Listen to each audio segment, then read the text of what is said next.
Welcome back everyone, Oz here, and today I've got some r/EntitledPeople for you all. As per usual, I'll be reading the post, giving you my opinions at the end, and I hope you do the same down in the comments below. And without further ado, let's jump right into it.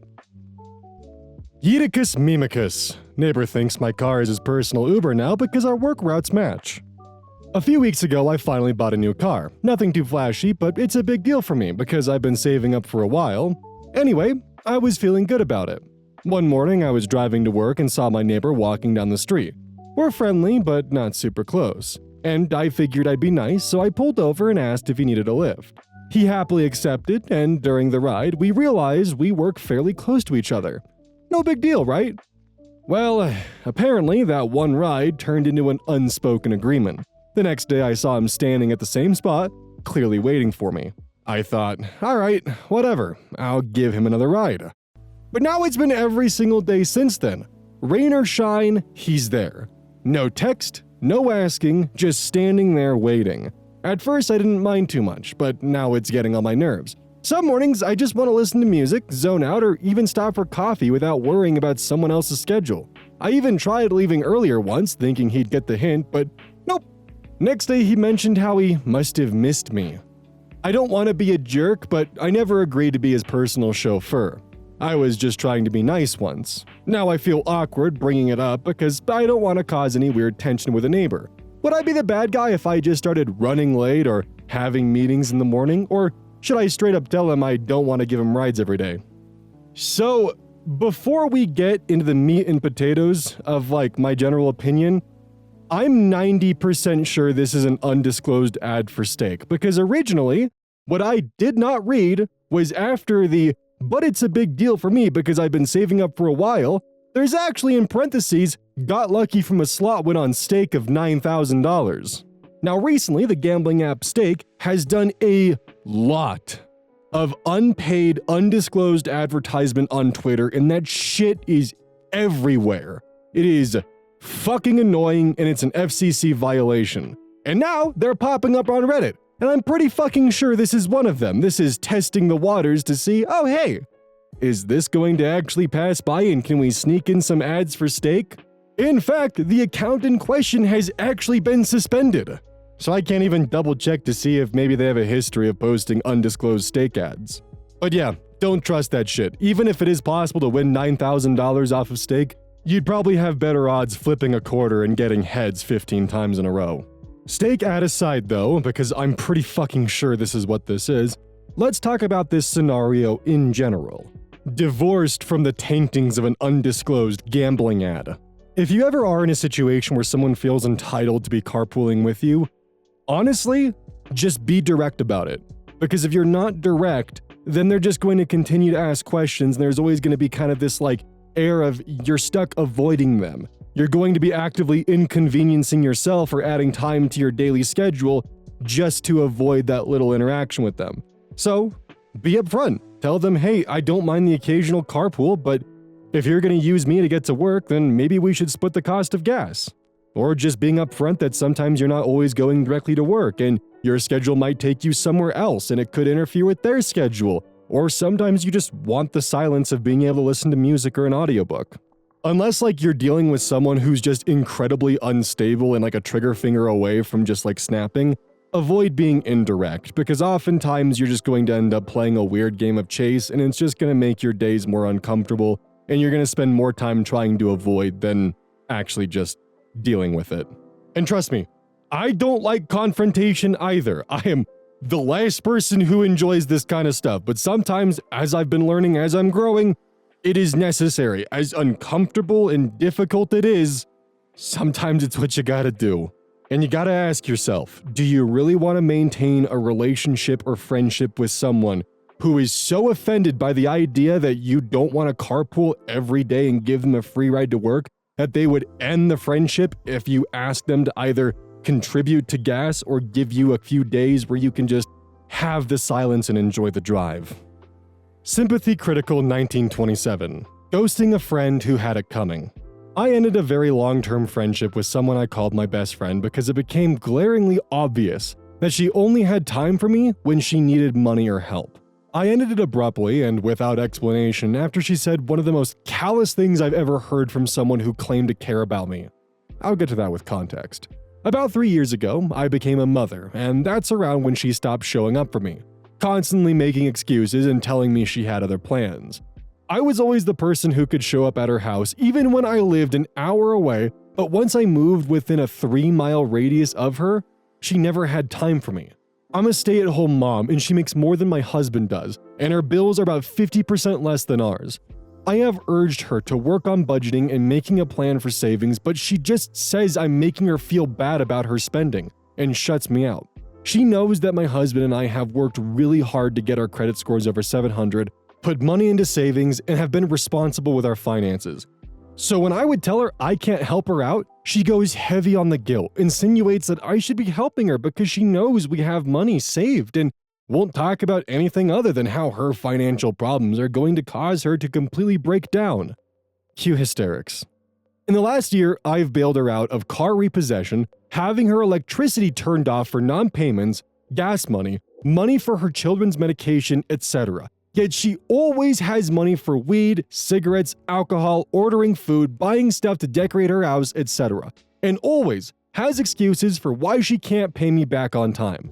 And she claims that she just forgot the bills were due. She recently formed a new group of friends that don't have children or responsibilities, who can party with her, enable her bad habits, bring liquor to her house, buy her things, and get drunk every weekend. And I was placed in the back burner because me having a family, child, and responsibilities no longer fits her lifestyle. Her husband is actively addicted to opiates, and she enables him to stay in active addiction. Would constantly call me, literally crying and screaming into my ear about how badly he treats her, how strung out he is, and how badly they're fighting. But then, in the same conversation, she reverts back to making excuses for him whenever solutions are presented. But any mention of my husband, who works hard to take care of his family and we're both in therapy, and she has nothing but unkind things to say about him, referencing back to many years prior when we were struggling in the past. She was unhappy when my husband and I got married, said she didn't support it and didn't want to know about it. We're very happy and have been for quite a while. It's as if she resents my husband and my family for making me less accessible to her instead of being happy for me. Well, fast forward to present day. My husband and I are expecting our second child, very much planned and wanted. And she's also not happy about that, encouraged me to terminate, and said I was making a mistake. I'm struggling with hyperemesis gravidarum in this pregnancy, which is extreme morning sickness, all day, every day, throwing up 5 to 10 times a day, and not even being able to hold water down. There are medications that help, but the side effects are also rough. It's temporary, and I know it'll pass. Still, really hard nonetheless. My breaking point was reaching out to her for support recently because of all the mental toll it's taking on me, and her telling me that I did this to myself and I need to figure out how to deal on my own. This said a few days after I said no when she needed $250 for an ongoing health issue her dog has had for months, that she has completely let go, while still smoking a quarter pound of weed every month. Full stop, I blocked her number, her socials, and deleted several of my socials because she had mutual friends stalking my posts, reporting back to her. She even created profiles to try to get access to me. I did not provide an explanation or reason. I know from years and years of dealing with her that she will try to turn it back around on me, play the perpetual victim, twist it to make it my fault, and manufacture a list of things she thinks I've done wrong, and I have neither the time nor energy. I might be the asshole for dropping her like it's hot, but she knows. No one cycles through people based on what they can do for them if they're not intentionally using them up. What sucks is that I know that people who have gone through this will be able to sympathize, is the first time you have someone take advantage of you as a friend and see you more of a means to an end than an actual person, you don't realize what they're doing until they've gotten what they've wanted from you. And it oftentimes hurt because retrospect is one hell of a thing. Because then you realize all the little moments where they actually just saw you as an object or someone to get something from. Never an actual person just to hang out with. There's always an end goal or end objective. And whether they cut you out or you cut them out, they're going to find a way to paint you as some kind of monster or villain and create this bullshit list of reasons why you're so terrible. I don't know if it's to justify it to others or to justify it to themselves, or maybe a mix of both. But I guess for a way to kind of get some audience interaction here, what is a way that you have learned to identify someone who just sees people as a means to an end like this? The two that I know of off the top of my head is that when you do something for them, it's seen as like a gift or it's like a nicety. But if they do something for you, there's strings attached to it, and it's conditional. The other one being a revolving group of friends or some kind of villain of the week. Someone's always in their crosshairs. I'm not sure what it is, but people who seem to use others as a means to an end always seem to have some kind of villain they're currently dealing with, or someone who's ruined their life or made everything 100 times harder. That just seems to be a common trend that I've noticed, and I'm wondering if this is just coincidence for me, or if other people have noticed this as well. I'm going a bit off of my own personal experience here, so of course my results might be biased or tainted, so please, feel free to add your own opinions or ways that you might be able to catch someone who doesn't see you as anything more than just a vehicle for personal gain. Powderfresh86. She said it was all my fault.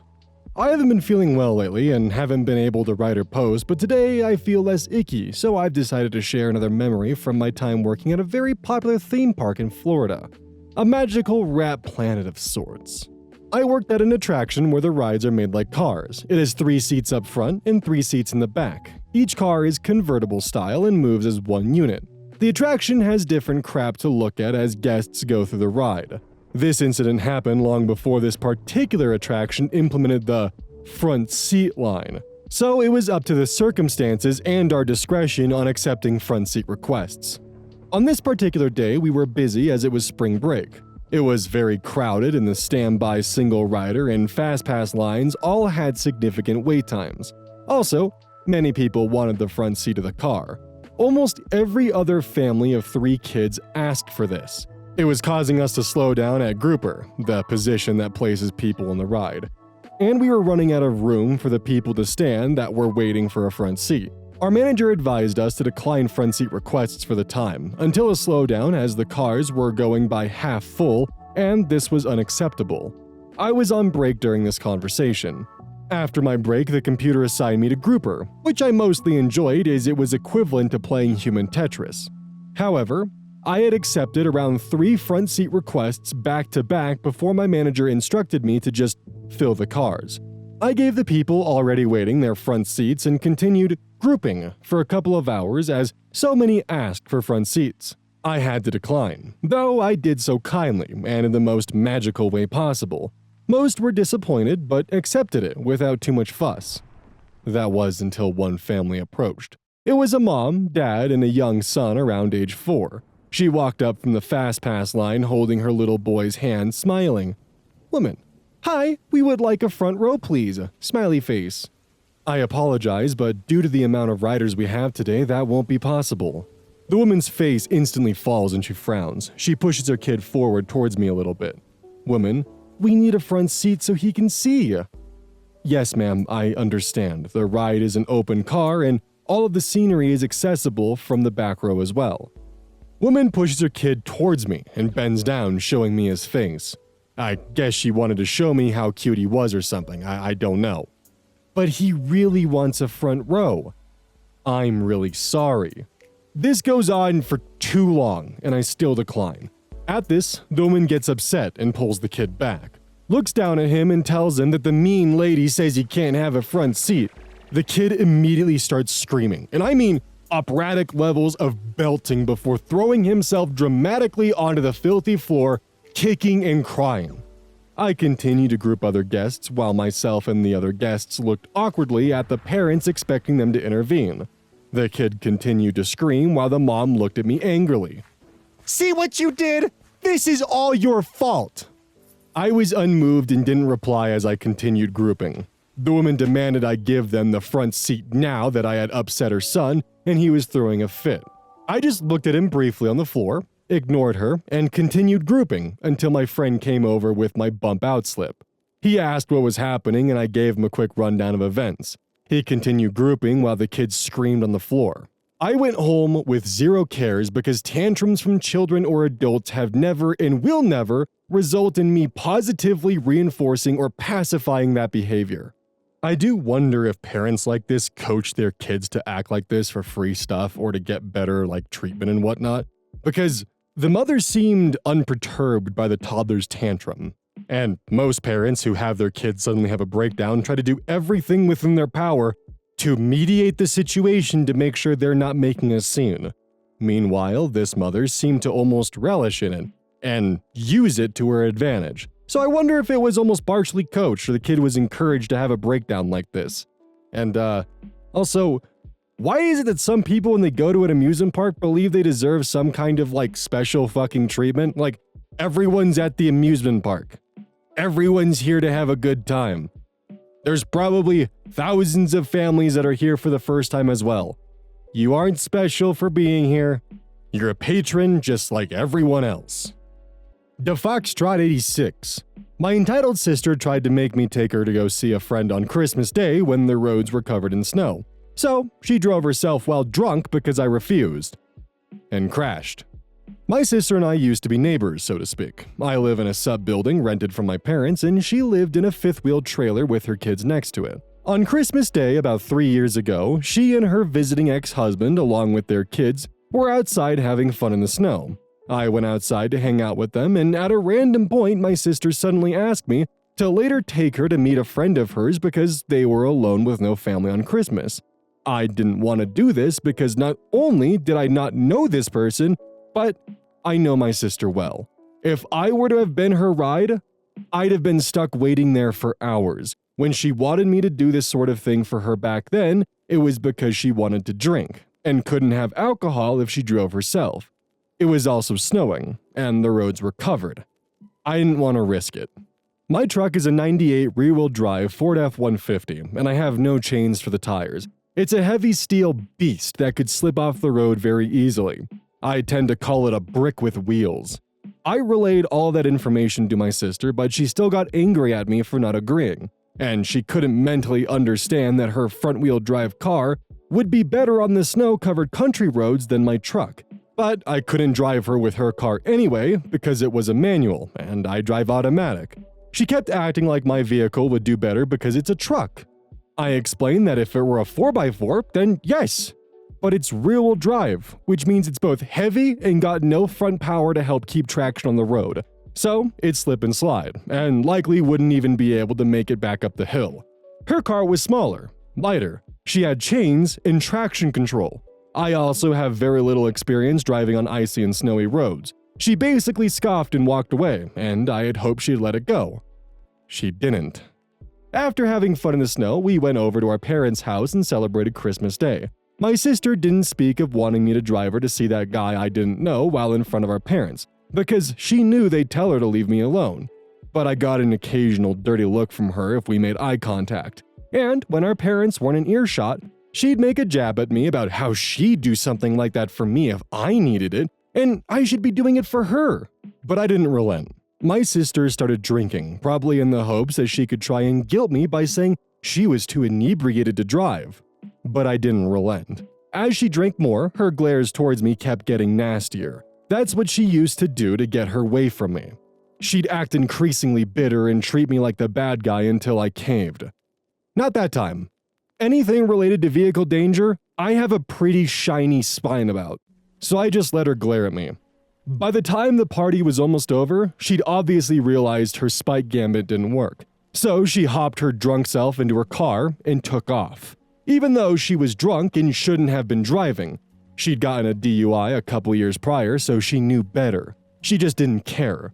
Thankfully, her ex took their kids to his house for a few days, so I wasn't worried about my nephews. I told my parents what my sister had tried to make me do, and they were pretty angry about it too, and backed me up on my decision to say no. Not only because the roads were treacherous, but because it really wasn't fair to me to keep driving her places just so she could get drunk. If she really had so much pity for this guy to visit him for a couple of hours on Christmas, she could have done it sober. As I said before, I didn't know this guy she wanted to visit, and my sister just wanted an excuse to go drink with a friend. And if I'd taken her, I'd have just been waiting around for her for hours. My sister has no sense of being on someone else's time, especially when she drank. Time to go meant almost nothing to her. She could almost never stick to a deadline if alcohol was involved. I'm so glad I don't have to deal with her anymore. Later on, I was taking a nap when I was woken up to what sounded like my sister's car alarm. I looked out the window and saw a large truck I didn't recognize leaving her driveway. I went over and knocked on her door to ask what was going on. She was particularly moody, and I doubt she was able to drink for the hours she was away with what I learned later. I asked her whose truck I saw, and she angrily told me it was her lonely friend I didn't take her to see, and he drove home behind her to make sure she didn't crash. I asked if the roads were really that bad, and she confirmed they were. I said it was a good thing I didn't try to drive my truck on them then, and she very passive-aggressively said, "Yeah," before spitefully bidding me goodbye for the evening and slamming the door. I learned the next day that my sister had gone off the road and crashed, messed up her passenger side fender pretty bad, and she had to call the guy she was going to see to come pull her out of the ditch. And then he had to help her get home once she'd calmed down, so she got a fair dose of karma that day. I felt almost sorry for her car though. She absolutely destroyed that car in the few years she owned it. That fender was just one of many things to get broken because of her reckless driving. Thankfully, my sister doesn't live here anymore. We evicted her toxic self in late 2023, and she's extremely bitter we won't help her anymore. So, the Foxtrot 86 actually has a soft saga that we're going to be covering today. The next story also covers the sister. But before we move on, I just wanted to talk briefly about the first month I had of driving with my license. Idaho had its largest snowstorm that it had seen in years in 2016. And my goofy ass had a rear-wheel drive car during the time where Idaho saw one of the thickest and worst snowstorms it had ever seen. So for me, learning to drive was trial by fire. I survived and got really good at drifting because of that. But for those of you wondering, yes, rear-wheel drive is far worse than front-wheel drive when it comes to conditions where traction is not exactly your friend, unless you're trying to throw the back end of the car out. My guess would be is the sister probably knew this or recognized this, but wanted him to take his car so that way she could drink. And probably thought that by using his truck as part of the excuse would make it more valid, so she would be driven there and could get away with drinking as much as she wanted and then driven back. That's my personal theory anyways. And as some parting eyes wisdom, please keep in mind that just because you have four-wheel drive doesn't mean you have four-wheel stop. Yes, you have 4 brakes on each caliper, but just because you slammed the brakes in icy conditions does not mean that all 4 tires are going to allow you to stop. You might slide. The only reason why I add the addition of the 4 calipers is because one time I said that expression to someone and they got on me. I'm like, well, actually all 4 tires are capable of stopping. It's like, yes, I understand that, but just because you slammed the brakes doesn't mean the car's gonna stop when you're on ice. Anyways, let's continue the tale of the Foxtrot 86's stories of their entitled sister. The Foxtrot 86. By the way, I probably should have actually started with this one, but the Christmas one went first. My entitled sister was completely unappreciative to her husband when he bought her a new fridge. My sister is the worst person I've ever met in my life, and while I'm no expert in diagnosing people, I'm pretty sure she's a covert narcissist, though it's certainly not covert anymore, and I intend to write many posts about her in time. This one just happened to be the story I thought I'd start with. I will say in advance that my sister's husband did divorce her, and eventually took full custody of the kids later as well. This story I'm about to tell happened around 7 years ago. Back then, my sister had destroyed her own marriage with a mixture of infidelity and narcissism. She still thinks I don't know she was a cheater, because she cried to me for years that she doesn't do that, and cheating is a deal breaker for her. But she had 3 different affairs that I know of. One with a cousin of ours. Anyway, she split from her husband and… Wait, what? Cousin? Okay. Took a second to process. Anyway, she split from her husband and they sold their house. She then ended up living out of an old 30-foot trailer on the family property next to the sub-building I live out of. Her children were all extremely undisciplined and made us miserable. My sister also refused to get a job. When confronted, she'd cry and say it would just be till her kids were back in school. Well, her kids went back to school, and she still didn't get a job, and would cry again if confronted. Then she ended up begging her husband to get back together with her by calling him up in tears because she was broke. But she lied to everyone else and said that didn't happen. She did finally get a job, and she obviously hated it, but pretended to like it for years. My sister's ex tried to give their marriage one more chance and moved into the trailer with her. but she made him miserable for over a year. He bought her a pug puppy because she wanted a dog. Then she wanted another dog. So he decided to get a German Shepherd since he wanted a dog he could enjoy too. She did not like that dog. So he ended up getting her another pug too. And those pugs crapped everywhere. Oh yes, everyone. We've gone full circle the last episode. This is the same sister that was hoarding pugs and trying to start a business breeding pugs together. Check out last week's story if you want the details on that. Then, one day, the refrigerator in the trailer started malfunctioning, and its days were clearly numbered. My brother-in-law went out to a used appliance store and got both a refurbished refrigerator and microwave bundled together. Then, he and the delivery guy had a hell of a time getting it out and installing it. On top of that, he bought all new, fresh food for the new refrigerator and packed it full of good stuff. He was practically beaming to see her come home and see the new fridge. But not only was she completely ungrateful, she was angry. My sister came home from work, and her reaction to the new fridge was initially completely emotionless, like she had ice in her veins. And then she suddenly stomped forward, opened the new fridge, and said, "Where's my food?" There was never any sort of thank you from her. She just demanded to know where the old food was. We found out years later she was an expired food hoarder. Among other things, she had an unopened large bottle of ketchup that was so old the contents had turned brown, and she was feeding crap like that to her kids. My sister's husband was so upset she wasn't happy with the new fridge that he just gave up trying to please her, and eventually he left again. He bought a new house for himself, and that's where he, all of my nephews, and his current girlfriend all live. And he's doing great as a dad, but my sister eventually lost everything. And she blames everyone but herself. I actually did not realize that the pug story looped back to this one until I was reading it midway through and went, hold up, this sounds way too familiar for this to be a coincidence. Turns out, yeah, it's the same sister. And there is just a lot of goober behavior being cataloged by OP here, and this entire account really comes off as just cathartic ranting of the kind of shit he had to put up with his sister for all the years that he's been alive. Now, because the next story is fairly long, we'll be covering it in the next Entitled People episode, which should be Thursday. It includes a lot of repetitive information, so I figured that could act as more of a recap for next episode instead of subjecting you guys to the same information twice in one episode. So stay tuned to find out how she conned her grandparents and ruined their credit over a trailer's mortgage. Hey, welcome to the outro. Don't forget this whole thing is basically brought to you by GamerSupps. If you like caffeine, then I can't recommend GamerSupps enough. Use code Oz at checkout to support the channel. And I do actually use this product. It's replaced all other sources of caffeine for me because I feel good. It doesn't have any of that extra stuff that a pre-workout blend might have. It's with a couple of the extra things to make it so you don't crash as hard. It's good. I like it. Personally, if you really want a good flavor, try the Soda Pressing Pear or even the Dragon Fruit Punch. Those two are my personal favorites right now.